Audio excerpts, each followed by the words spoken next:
Hello everyone, Ash here, and tonight I'm reviewing The Evil Within for PC, PlayStation 4, Xbox One, PlayStation 3, and Xbox 360. As you guys are already aware, this was my most anticipated game of this year. I was really looking forward to The Evil Within. It looked like such a very unique, different type of game we haven't played before. So I guess the question is, does it hold up? Is it that good game we was looking for, or is it just a mediocre game at best? Well, it's a very good game, actually. I enjoyed it a lot. In fact, I would even say it could be a Game of the Year nominee. First and foremost, graphically. The game, graphically, it's a mixed bag.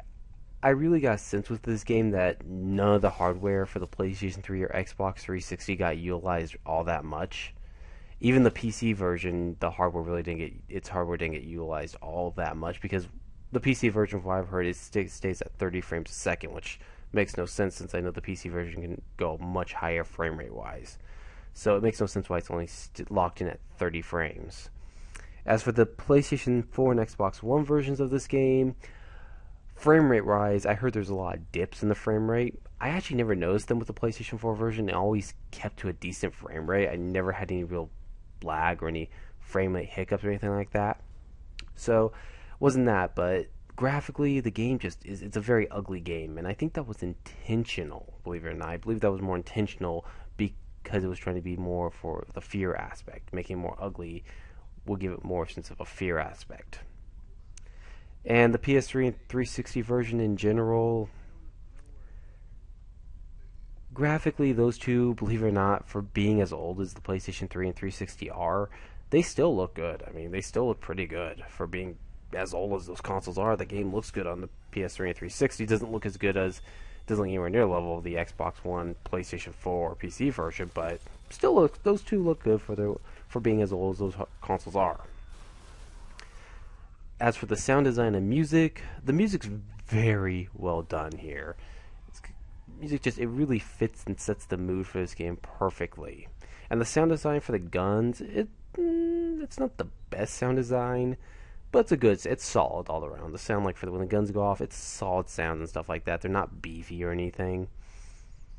It's so on and so forth. It's just, the sound's good. The music is actually very good. It's got a lot of good musical scores, especially when you go into the parts where you're going to save your game.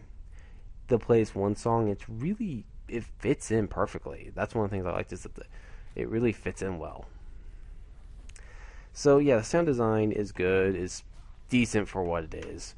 Voice acting, honest truth, it's nothing special. It's kind of stuff we've seen before. It's pretty mediocre voice work. I wasn't blown away by it, but wasn't bad either. So the voice work is solid too. Now, one thing I gotta say about this game, it's fucking violent. Oh yeah, this game is violent. And that's one of his strongest suits right there, is it is violent. And not to mention, a lot of the monsters just generally are really kind of fucked up looking things, especially the one I'm going to call Spider-Woman. You'll see, you know what I'm talking about if you ever play this game, that you'll see her. This crazy looking thing that kind of just pops out of the blood. It's a creepy looking thing. And in general, it's just these monsters are just so creepy in this game. And that's another thing, is I like all the atmosphere is really good in this game. There's a good atmosphere to it.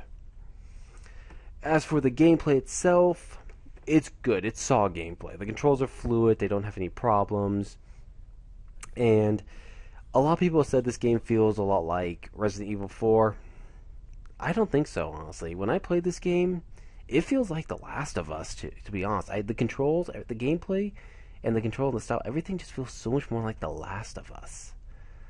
Resident Evil 4, really, it's, again, I haven't played Resident Evil 4 for a long time, so maybe if I play again I can say it definitely feels like Resident Evil 4, but to be honest, it feels to me like The Last of Us. It really does. The controls, the way it's kind of set up where you have to kind of scrounge for ammo and stuff. Ammo is very limited in this game. It all feels very similar to The Last of Us. And it's like, in this, the way the controls and everything handle, it all feels like The Last of Us.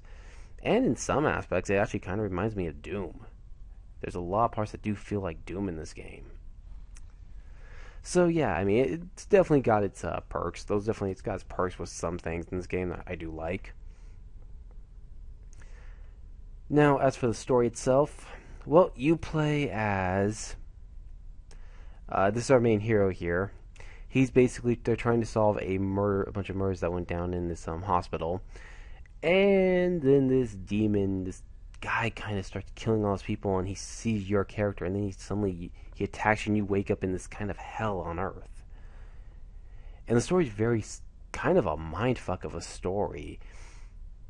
Kind of a similar idea to with Prey in the way it was mindfuck. Prey had a very mindfuck type idea to it. That's one thing I really liked about Prey, is had really psychological mindfuck with the way everything was handled in that game and the walls and stuff. And this kind of had that type of feel, very fucking out of its mind crazy, because at times you're running through a corridor, then suddenly you'll get thrown into this one room, and it all really works well. It works great with the story. Just it's so perfectly tied in. Well, that's one thing I loved with this game's story, and all the twists and wherever you went. So I absolutely loved those parts of this game. They were a lot of fun and definitely were very enjoyable. Just the whole experience of it was just such a treat. I really enjoyed the experience of this game. That was definitely one of my favorite things. That's just having that experience to play this game. So those were things I enjoyed. That was the stuff I enjoyed, and the ending's definitely, it's got all around solid ending, but it does kind of leave you wondering just kind of leaves you kind of wondering what's good. If you still think he's in the fucked up world, or he's in the world of the weird, of the strange and weird. So yeah, it definitely has that type of ending going for it. So yeah, it's all around a very good ending. It's a very good story to it. I really did like the story in this one. But let's see. There is some problems with this game. The first one being the load times. Good God, this game's got some atrociously bad load times.